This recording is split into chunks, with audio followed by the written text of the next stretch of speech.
U.S. North Korea denuclearization talks are set to take place in Sweden, but larger developments may hint at concerns that each side is bringing to the table. One America's Rion is at the DMZ in South Korea with more. The October denuclearization talks between the U.S. and North Korea is to take place in Sweden after a long hiatus. The ultimate goal of these talks have always been one thing: dismantling North Korea's nuclear program.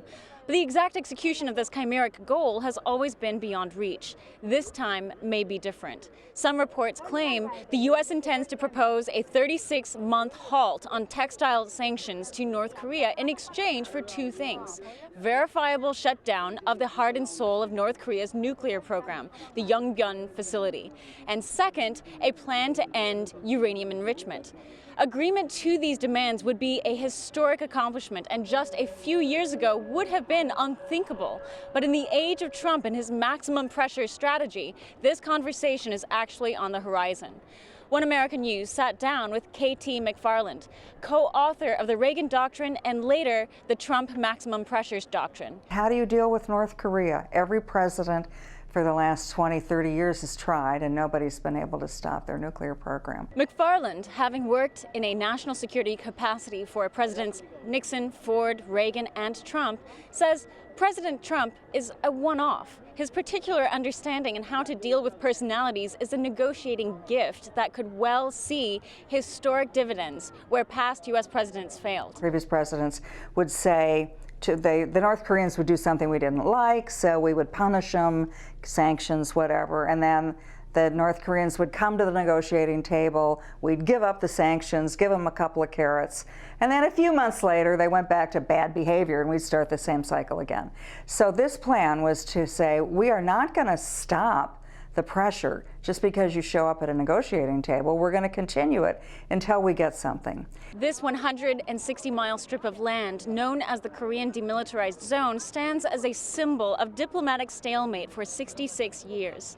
But McFarland says it is arguable President Trump has accomplished more in 1 year with North Korea than all of the 12 presidents since the creation of this buffer zone between North and South Korea.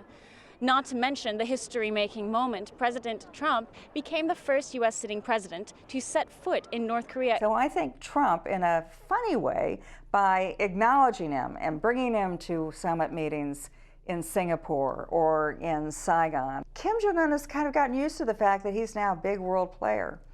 The leverage Trump has then is, unless Kim shows up with something worthy of that, Trump can just pull it out. He can just say, well, I tried. Kim, he just didn't turn out to be very good. I'm going on to the next. And then what does Kim have? Going into this next round of talks, North Korea appears to understand and perhaps fear the changing nature of Asia, with its top financial and political patron, the Communist Party of China, growing increasingly distant as China attempts to put out fires of its own on the trade and domestic fronts. North Korea, as a result, appears to be trying to get China's attention again by boosting trade, increasing purchases of Chinese cereals from $3.4 million in June to $19 million in July. While a big move for North Korea, $15 million is a paltry sum for China and is likely to make little difference in Beijing in the grander scheme of things. Nonetheless, this North Korean attempt to rekindle its relations with China is telling and may portend the end of a China-subsidized North Korea. And with President Trump opening up a line of discourse unlike any president before him, some see glimmers of hope in the coming talks. The 66-year chimera represented by this 2.5-mile wide Korean DMZ may finally move beyond the stalemate it has always symbolized. Rion, One American News, the DMZ. Want to see more videos like this? Click on the link below and subscribe to One American News on YouTube, and call your cable provider and kindly demand that One American News is added to your lineup. Call and subscribe today.